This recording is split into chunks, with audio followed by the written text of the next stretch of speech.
Are you ready to film? Yeah. Please put your hands together for E1. Ooh.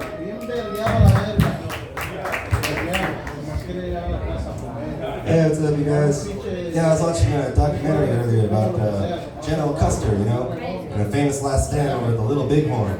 I was like, Little Bighorn? That's got to be euphemism for penis, right? Come on, it's like, you know, here's your bighorn, and here's your little bighorn. Yeah, you know, doctors are so full of shit, you know what I mean? Like, back in the 20s, people didn't really trust eating hamburgers, right? So when White Castle came out, they hired a bunch of doctors to sit around the restaurants eating hamburgers and shit. And they were like, oh wow, you know, hamburgers are fucking healthy. They ain't fucking healthy. And then during the 40s and 50s, they used doctors to sell cigarettes. They're like all the magazines and the newspapers and shit. There's even fucking commercials. They're like, oh, I'm a doctor, so I smoke camels. Like, that's so full of, you know, they're doctors. They know better, right? You know, they're fucking right, right? And then the newest medical scam that's going on right now is the whole prostate fucking finger ass switch thing, you know what I mean? That's so full of crap. Yeah, I've heard 100 prostate exam stories. They all end the same way. They didn't find anything. You know, if it's that important, why don't you teach me how to find it for myself, and I can stick my own finger up my own ass, huh? But oh no, you can't do that, huh? You need like a fucking medical degree to find bubbles in your butt? Damn, man, my colon's not the only thing full of shit.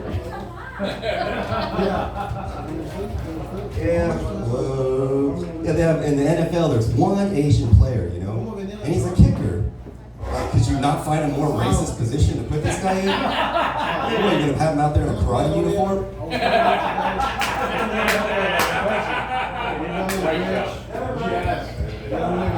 Yeah, it was OJ. You know, he died a couple weeks back. That was pretty crazy, right? It was even crazier the way he crashed the internet.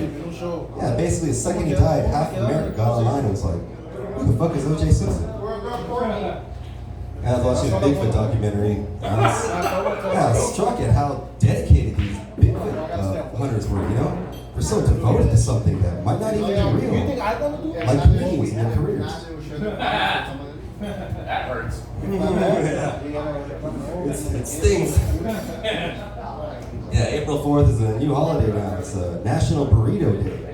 That's kind of cool, right? And then the very next day, April 5th, is now National Toilet Clogging Day. Yeah, did you hear about that boat that crashed on that bridge over in Baltimore? Yeah, pretty crazy, right? It crashed at the Francis Scott Key Bridge. That's kind of ironic, right? It's like, oh, say, can you see? There's a giant fucking boat coming! Yeah, they said the boat came from Singapore. And I was like, ah, crap. Asian driver, you know. Yeah, you know, they said on the news the boat weighed 200 million pounds. That's pretty damn heavy, right? It was actually even heavier. It was actually 300 million pounds. But my ex-wife, she got off the boat with the bridge. Yeah, I served the United States Army. Yeah, it was pretty cool, you know. It's weird being the only Asian person, though. Every day, people are just looking at me like, are we supposed to shoot this guy? That's pretty cool being in the Army. You get some good benefits, you know. I'd say the best benefit is the ability to give old men hard-ons. Yeah, old men, they love hearing Army stories. You know, it doesn't matter what race they are. I guess because it makes them feel younger or gives them hope for the future or something. But like, if I meet an old man at a park and I start telling him Army stories, I tell him, come on over. I was watching the Oscars a couple weeks back. I was getting all excited towards the end, right? I was like, hey, look, they're bringing back the Mummy. But then I saw, oh no, that's just Al Pacino. You know, I noticed a lot of anti-gay cultures are actually quite gay. Yeah. Like Arab culture, for instance, right? You know, they're notorious for being harsh on their LGBTQ. Yet Arab men openly hold hands in the street. Right? How hypocritical is that, right? They're like, don't act gay! La la la la la la. And Russians too, right? They're world famous for being violent towards their LGBTQ. But I was watching the Olympics once, and this Russian gymnast, after he finished his jump there, instead of high-fiving his teammate, he kissed him on the mouth. And it wasn't just a pet either. They were like really going at it. We know tolerate the homosexual in Russia. Come let me. Yeah, it seems like men in other cultures enjoy a level of intimacy with each other that we just kind of lack out here. You know, and I have seen it a little bit, you know, because I was in the Army, right? You know, the Army is very anti-gay. Because it's okay. Hey, you're constantly surrounded by other guys and you're like mostly naked, or sometimes it's totally naked. Like the showers are perfect, right? There used to be this one guy in the shower every time, like a rock hard boner. Yeah, at the time the policy of gay people in the army was don't ask, don't tell. Nobody had to ask this guy if he was gay or not.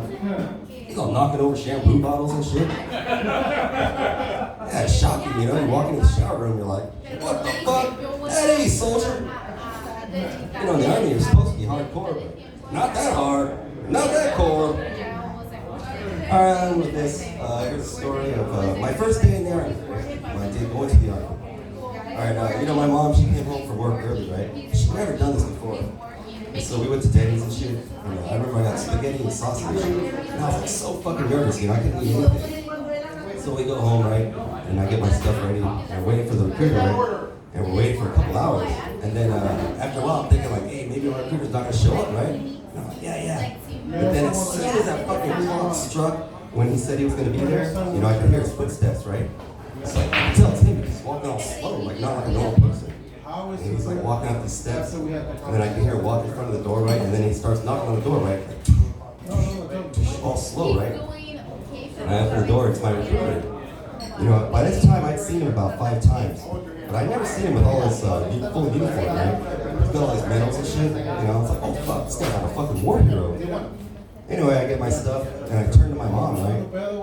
Now, Asian people, we're not very affectionate, you know? So my mom's never really hugged me or anything like that, right? And so I'm looking at her and she's like, oh, my son. And I'm like, oh, okay. And so I go and I go with my recruiter, right? Down outside, we go down the steps. We get into his car, right? And we back up. And just as we're about to pull out, my mom comes flying down the fucking stairs, right?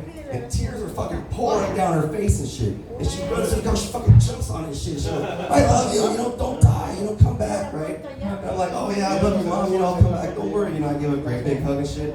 And we drive away, and I look back, and she's standing by the side of the road, bawling, like, ah.